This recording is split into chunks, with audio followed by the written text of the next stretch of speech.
Zealand's character actually had a lot of crazy lore that no one knew about. Do you want to hear it? About being an ex-soldier or whatever? Yeah, there was some crazy lore that he didn't end up telling anybody until Vcraft Unwrapped, the podcast. Like, apparently, he was an ex-soldier, but he apparently is half witch as well. He is an illegitimate heir. His mom was a witch. His dad is the noble swordsman. And so his stepmom hates his guts. He's got mummy issues and daddy issues. And because of that, he became like a super cartoon villain, rose to power, fame, influence by just lying, stealing, killing, cheating. And he got everything he ever wanted in life. Fame, power, money. And then he got married and he has 2 kids. He has a son. Zealand? Yeah, he's like 60 something, by the way. He's like super old now. Holy shit. Yeah. And so he has a daughter who's in single digits, and he has like a son who's like much older. A daughter in single digits, he's 60 something. What the hell's this man doing? What are you eating? Stop I it. know, it's kind of crazy. Yeah, kind of crazy, bro. And his son is like much older. Okay. And then his son apparently started following in his footsteps and getting super evil as well. So it started off We with love evil. Yes. So it started off with like setting houses on fire and committing arson, and then it led to annihilating an entire towns of people. And so obviously the Empire was like, we're going to execute this guy.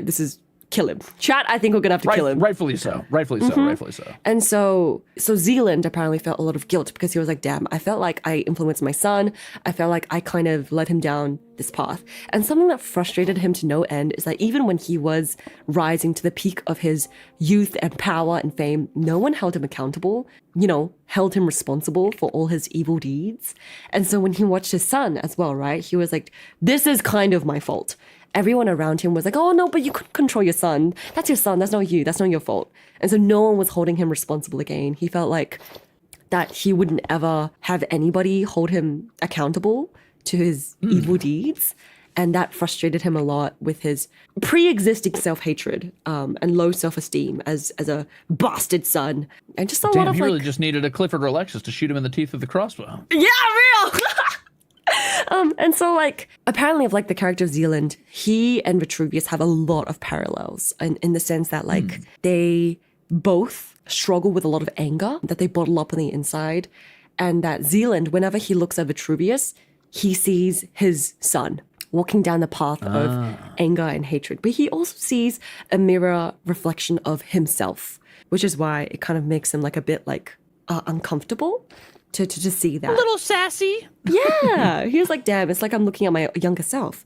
But when he looks at Nabubu, he thinks of the child that he wishes he could have had. Yeah. Yeah. But yeah. One that likes whales. Yeah, one that likes whales, yeah. And it's interesting because Vitruvius started his whole evil arc because someone stole from him and no one took that issue seriously. Zealand actually had people steal from him as well. There was a home invasion that he experienced.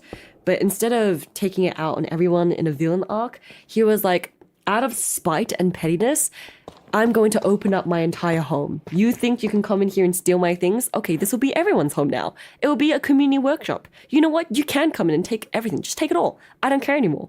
And yeah, that's how the community workshop was founded. And I guess that's how he kind of like went down the path of like kindness is the strongest weapon. But yeah, he had a lot of like unresolved self-hatred and anger and never really fully opened up his heart to all those around him.